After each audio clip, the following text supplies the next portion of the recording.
Hello बच्चों, कैसे हो। स्वागत है आपका अपने YouTube channel RSP Rohan sir physics के अंदर, जहां आज हम रे ऑप्टिक्स का एक न्यू लेक्चर वीडियो करेंगे। और इस लेक्चर वीडियो के अंदर हम समझेंगे एक न्यू टॉपिक, और टॉपिक है आज का हमारा प्रिज्म। सबसे पहले हम ये समझेंगे कि प्रिज्म क्या होता है और प्रिज्म के थ्रू रिफ्रैक्शन किस तरीके से होता है।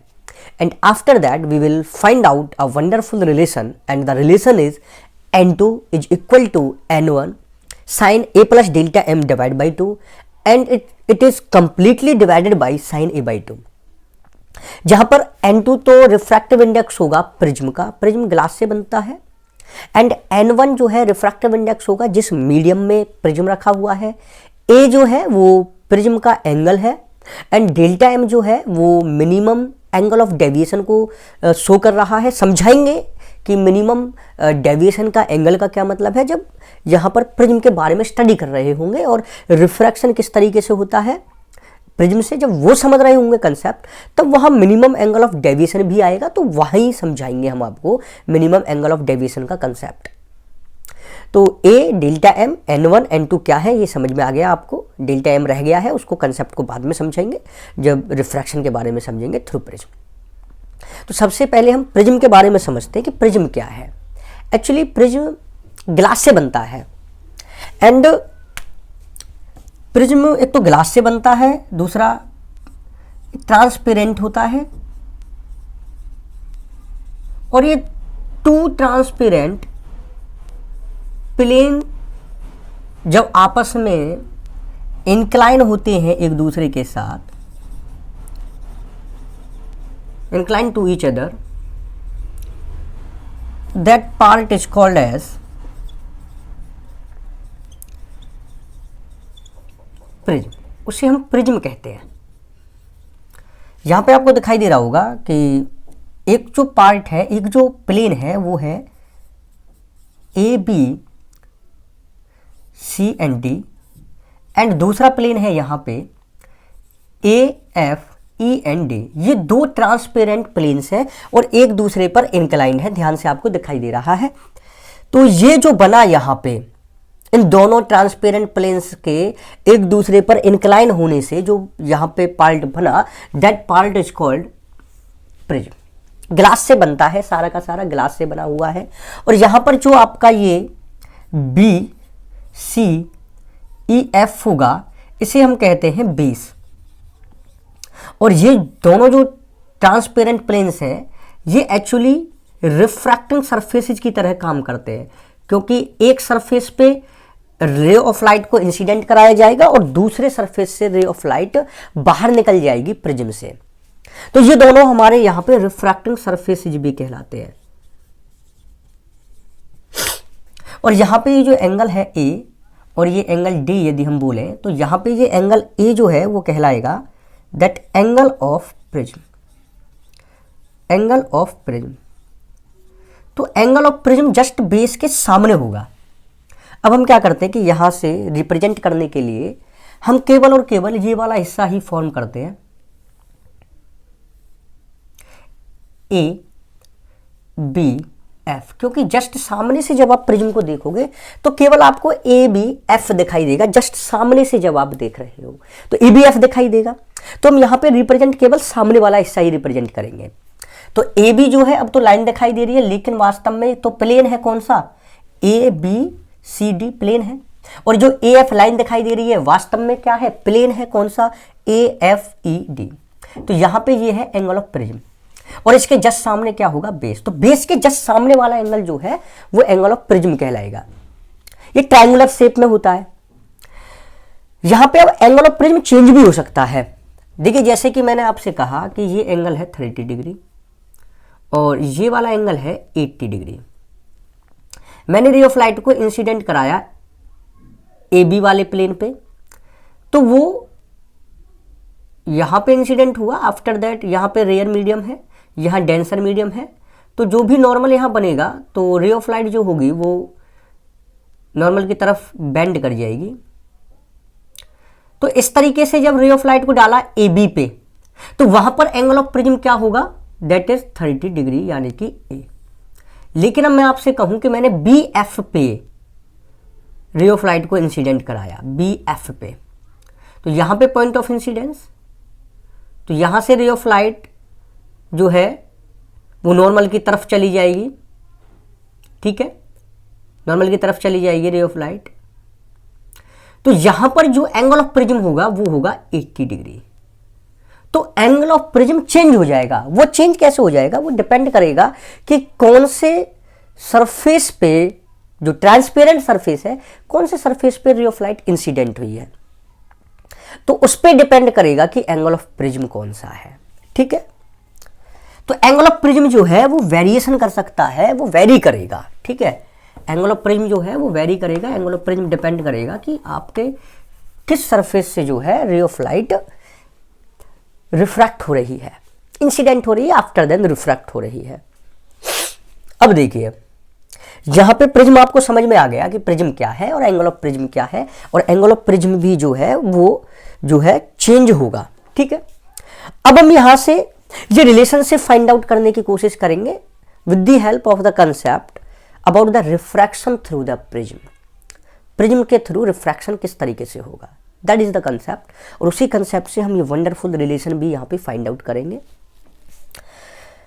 तो किस तरीके से होगा रिफ्रैक्शन, तो वो समझते हैं हम यहां।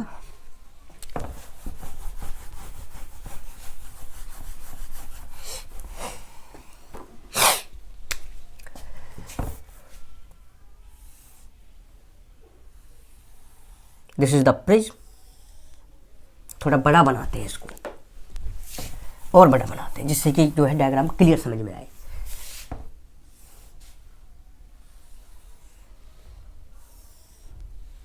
ए बी सी, बी सी यहाँ पे बेस है और ए जो है यहाँ पे वो एंगल ऑफ प्रिज्म है, ठीक है। This A is angle of prism, okay. ये जिस मीडियम में रखा है उसका रिफ्रैक्टिव इंडेक्स n1 है और इस प्रिज्म का रिफ्रैक्टिव इंडेक्स n2 है। और अभी मान लो फिलहाल ये एयर में रखा है, किसी मीडियम में रखा हुआ है, मान लो एयर में रखा हुआ है, तो ये वाला जो मीडियम होगा that will be rare medium, and ये ग्लास का बना है तो that will be denser medium. तो ये क्या होगा, डेंसर मीडियम हो जाएगा। एक रे ऑफ लाइट यहाँ पे इंसिडेंट होती है ए बी सरफेस पे, ए बी इसका रिफ्रैक्टिंग सरफेस है, यहाँ पे इंसिडेंट होती है दैट पी रे ऑफ लाइट। तो सबसे पहले यहाँ पे जब ये पॉइंट इंसिडेंट हुआ, मान लो मैंने इसको रिप्रेजेंट किया, क्यू से रिप्रेजेंट कर दिया। सबसे पहला काम, नॉर्मल ड्रॉ करिए ए बी पे और इस पॉइंट ऑफ इंसिडेंस पे, दैट विल बी नॉर्मल। तो ये नॉर्मल हुआ, मैंने इसको नाम दे दिया n1। तो ये रे ऑफ लाइट रिफ्रैक्ट होगी पॉइंट क्यू से, और रे ऑफ लाइट जो है वो रेयर से डेंसर मीडियम जा रही है। इट मीन्स ये नॉर्मल की तरफ झुक जाएगी, बेंड हो जाएगी। तो मैं इसको नॉर्मल की तरफ बेंड कर देता हूँ। एक्चुअल पाथ तो इस रे ऑफ लाइट का ये है, this is the actual path. ये क्या है इसका, that is the actual path, लेकिन बेंड हो गई है। बेंड होने के बाद यहाँ पे जो एंगल बनेगा that will be angle of incidence and that will be angle of refraction. लेकिन मैं यहाँ इसको R1 से रिप्रेजेंट करूँगा क्योंकि यहाँ पर भी एंगल बनने वाला है। अब AC पे रे ऑफ लाइट जा करके इंसिडेंट हुई, तो सबसे पहले मैंने नॉर्मल ड्रॉ किया, that normal is n2 and that point of incidence is capital R। तो यहाँ पे जो एंगल बना that is another angle of incidence, लेकिन मैंने इसको R2 से रिप्रेजेंट कर दिया क्योंकि प्रिज्म के अंदर है। एंगल ऑफ इंसिडेंस ये है, ये एंगल ऑफ रिफ्रैक्शन है, ये एंगल ऑफ इंसिडेंस है लेकिन AC फेस पे, मैंने उसको R2 से रिप्रेजेंट किया।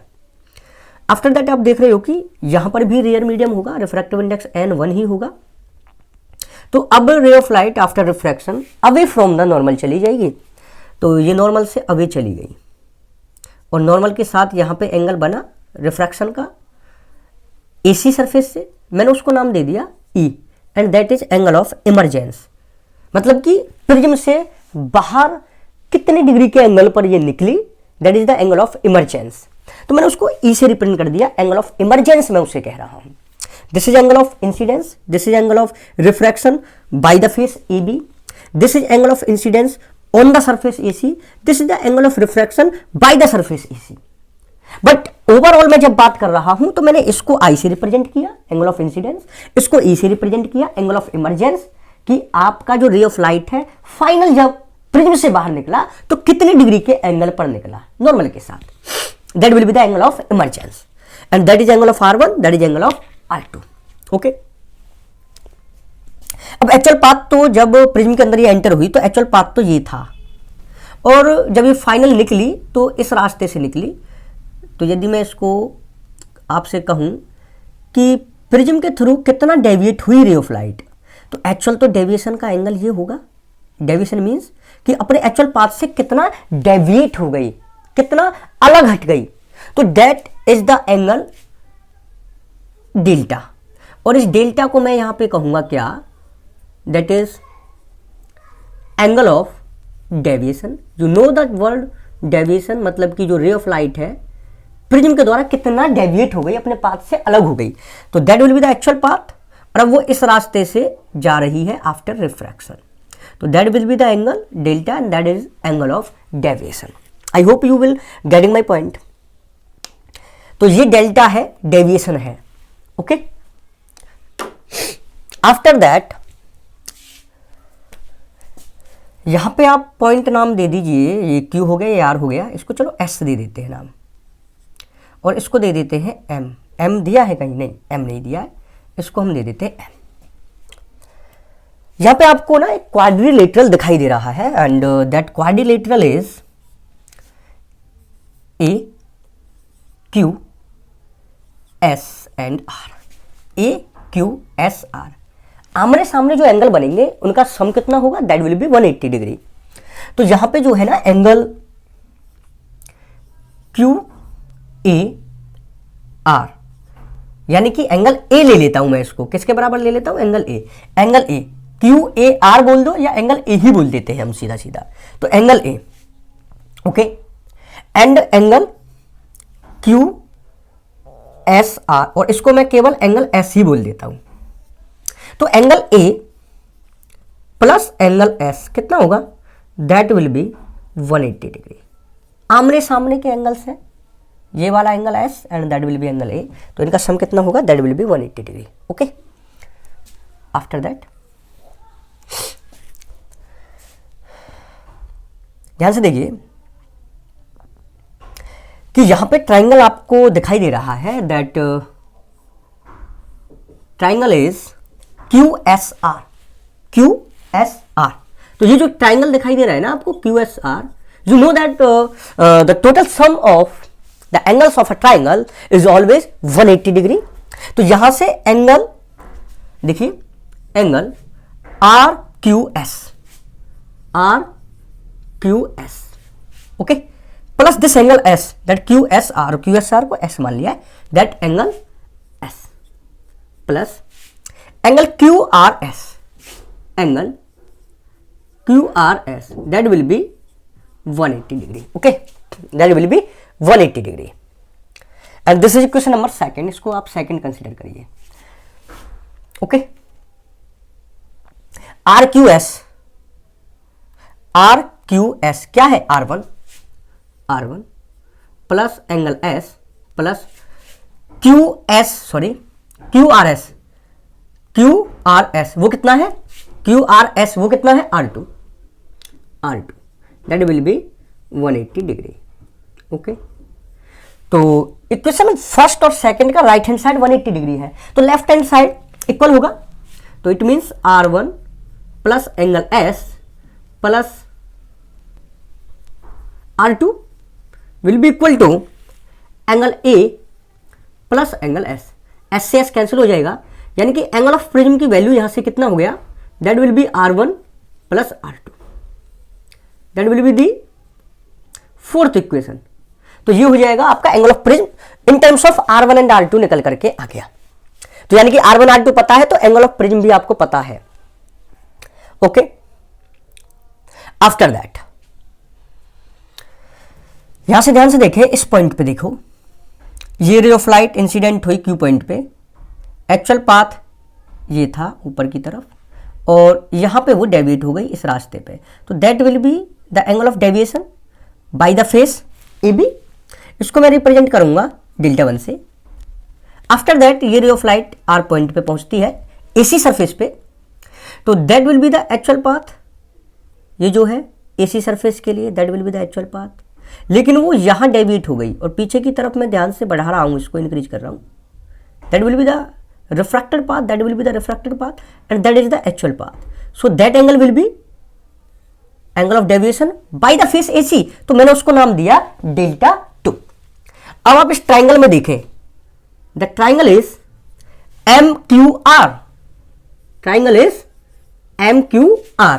अब MQR में देखो, QR पे दो एंगल्स बने हैं, डेल्टा 1 प्लस डेल्टा 2, और इन दोनों का जस्ट सामने एक्सटीरियर एंगल क्या है, डेल्टा। इट मींस कि इन दोनों का सम, इनके जस्ट सामने जो एक्सटीरियर एंगल है डेल्टा, उसके सम उसके इक्वल होगा। It means delta will be delta 1 plus delta 2, that equation number 5, that is the equation number 5, delta is equal to delta 1 plus delta 2। यानी कि टोटल डेविएशन जो होगा वो तो वैसे भी सम ही होना चाहिए, first deviation plus second deviation. First surface से जो डेविएशन हुआ रे ऑफ लाइट का एंड सेकंड सरफेस से जो डेविएशन हुआ रे ऑफ लाइट का, उन दोनों का सम ही तो total deviation of the ray of light होना चाहिए। वो हमने मेथड से भी यहां पे निकाला है। ओके, अब आप करिए, आप स्नेल्स लॉ लगाइए, Snell's law, Snell's law at surface, Snell's law at surface, first surface क्या है AC AB और पॉइंट क्या है Q, तो सरफेस है AB और पॉइंट है कौन सा Q, तो Q पॉइंट पे आप ना स्नेल्स लॉ लगाइए। स्नेल्स लॉ लगाने का तरीका आप जानते ही हो, ये N1 के साथ है angle I, that will be N1 sin I is equal to R1 है यहां पे एंगल ऑफ रिफ्रैक्शन, किसके साथ, N2 के साथ, and that will be N2 sin R1 and that equation is equation number 6। ऐसे ही आप स्नेल्स लॉ लगाइए पॉइंट R पे, तो Snell's law at point R पे लगाएं आप, पॉइंट R, और फेस है आपका AC, सरफेस है आपका AC, तो पॉइंट R पे लगाओ। R2 के साथ क्या है N2, तो ये हो जाएगा आपका N1 ले लो पहले ना, यहां पे भी N1 लिया है पहले, तो N1 के साथ क्या है E, that will be N1 sin E is equal to N2 के साथ क्या है R2 at point R, that will be N2 sin R2 and this is equation number 7। Okay, इतना आपको समझ में आया, इसमें कोई दिक्कत नहीं है। Okay, and you know that ये जो एंगल I है, एंगल I, ये किसके सम के बराबर होगा, delta 1 plus R1, vertically opposite angles.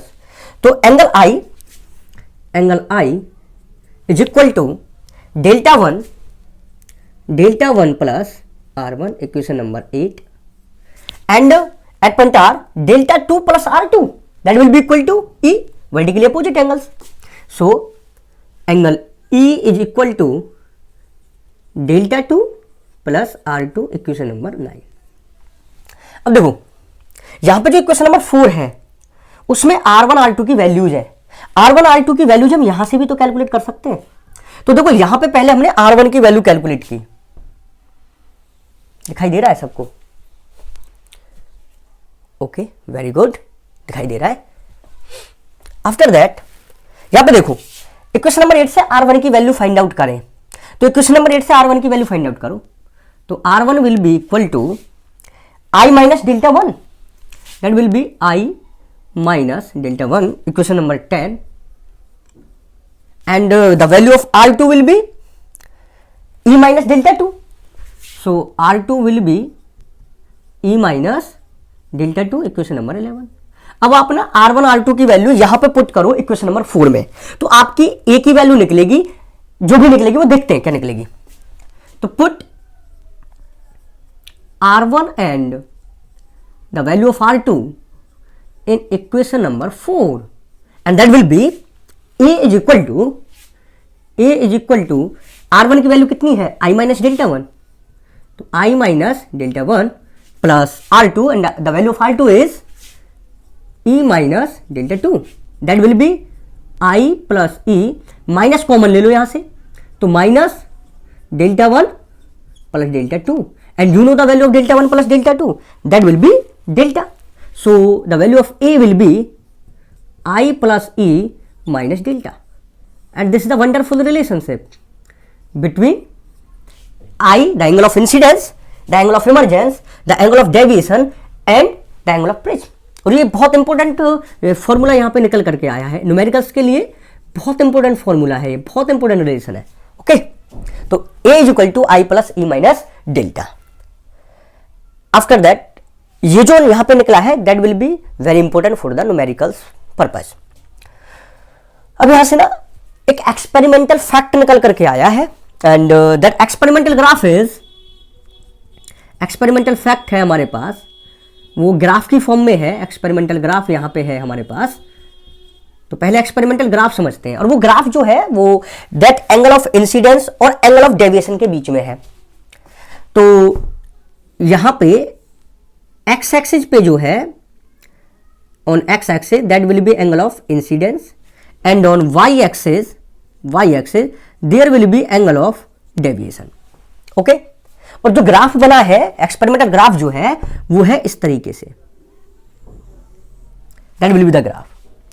अब यहां पे ना आप ध्यान से देखें तो minimum value of angle of deviation कहां पे है, that will be the minimum value, that will be the minimum value. यहां पे मिनिमम वैल्यू है एंगल ऑफ डेविएशन की, तो इसका मतलब डेल्टा यहां पे क्या हो गया है, डेल्टा एम के बराबर, the minimum angle of deviation. And experimentally जो देखा गया कि आपके डेविएशन की वैल्यू सबसे कम कब है, तो वो सबसे कम तब होती है जब एंगल ऑफ इंसिडेंस की वैल्यू एंगल ऑफ इमरजेंस के बराबर होती है. कंडीशन क्या है, मैं कंडीशन आपको बता रहा हूं कि कंडीशन ये है कि angle of incidence should be equal to angle of emergence, तब delta is equal to delta M होगा. एंड ये जो लाइन दिखाई दे रही है आपको Q R, that will be parallel to B C. तो दो कंडीशन निकली. फर्स्ट कंडीशन क्या है, फर्स्ट कंडीशन है angle of incidence should be equal to angle of emergence always. And the second is the ray of light that is Q R, the line Q R should be parallel to the base B C. तो यदि ये दोनों condition satisfied है और आई ई के बराबर होगा तो क्यू आर बी सी के पैरेलल होगा ही. तो दैट इज द कंडीशन जहां पर आपका डेल्टा की वैल्यू मिनिमम होगी और मैं उसको रिप्रेजेंट करूंगा डेल्टा एम. तो देखो यहां पे डेल्टा एम लिखा हुआ है तो पता चल गया डेल्टा एम का मतलब क्या है, the minimum value of angle of deviation, जो कब होगा, I should be equal to E and Q R should be equal to B C. तो यहां पे ये जो डेल्टा की वैल्यू डेल्टा एम आई है, दैट विल बी जब आई है ये, जब आई की वैल्यू किसके बराबर है, ई के बराबर है. ओके, तो अब ये जो एक्सपेरिमेंटल फैक्ट्स है अब इनको हम पुट करेंगे. सबसे पहले हम इसको ना इक्वेशन नंबर 12 में पुट करते हैं, इक्वेशन नंबर 12 में पुट करते हैं. देखिए, put experimental fact in equation number 12. Okay, तो ए जो है that will be equal to I और ई तो अब बराबर हो गए हैं, तो यहां पे आई ई की जगह पे भी मैं आई ही लिख देता हूं, that will B 2i and delta की जगह पे क्या आ जाएगा, डेल्टा एम. तो यदि यहां से मैं आई की वैल्यू भी निकालूं तो आई की वैल्यू क्या हो जाएगी बच्चे, आई की वैल्यू हो जाएगी A plus delta M divide by 2 is equal to I. तो that will be the angle of incidence, ये एंगल ऑफ इंसिडेंस हो जाएगा in terms of delta minimum and in terms of angle of prism. Okay, तो यहां से भी आपको ये कंसेप्ट समझ में आया होगा. Now put this experimental fact that I is equal to E and delta is equal to delta M on the equation number 7. Then the equation number 7 can be converted as, तो E की जगह पे क्या आ जाएगा, I आ जाएगा. So N1 sin I will be equal to N2 sin R2, N2 sin R2. लेकिन ये कब आया है, जब डेल्टा को आपने क्या कंसीडर किया है, डेल्टा M एंड I किसके बराबर होगा, E के बराबर. तो that will B equation number 14. तो इक्वेशन नंबर 14 का जो लेफ्ट हैंड साइड है एंड इक्वेशन नंबर 6 का जो लेफ्ट हैंड साइड है दोनों इक्वल है. It means N2 sin R1 will be equal to N2 sin R2, N2 sin R2. N2 से N2 कैंसिल हो गया. sin R1 को क्या लिख सकते हो, R1, R2 का क्या लिख सकते, साइन R2 का क्या लिख सकते हो, R2। तो यहां से R1 और R2 कैसे हो गए, बराबर हो गए, लेकिन कब, जब डेल्टा को डेल्टा M रखा गया। इट मीन्स यहां से हम कंसिडर कर लेते हैं R1 is equal to R2 that will be equal to R, तो हमने इसको R ही मान लिया। That equation number 15। तो now put 15 in equation number 4। अब इसको 4 में पुट करो in equation 4। So the value of A will be R1 plus R2। तो यहां पे R1 की जगह भी है R और R2 की जगह भी R, तो ये क्या हो गया, दैट विल बी 2R। और यदि यहां से एंगल ऑफ रिफ्रैक्शन निकालो तो that will B A/2। Okay, that will B A/2। That will B equation number 16। अब देखिए कि यहां पर आपका जो ये है इक्वेशन नंबर 6। अब आप इक्वेशन नंबर 6 को लें। इक्वेशन नंबर 6 क्या है, that will be N1 sin I is equal to N2 sin R1, N2 sin R1, और R1 को मैंने क्या मान लिया है, दैट विल बी R। यहां से आप N2 की वैल्यू कैलकुलेट करें तो N2 की वैल्यू कितना हो जाएगा, N1 sin I divide by sin R। अब I की वैल्यू आप पुट कर सकते हो कहां से, इक्वेशन नंबर 13 से, और R की वैल्यू पुट कर सकते हो कहां से, इक्वेशन नंबर 16 से। तो अब I और R की वैल्यू 16 और 13 से पुट करो, तो ये हो गया N1 sin I की वैल्यू कितनी है, that will be A plus delta M/2 and divided by sin R की वैल्यू कितनी है, दैट इज A/2। तो that will be the required relationship, यही तो हमें फाइंड आउट करना था।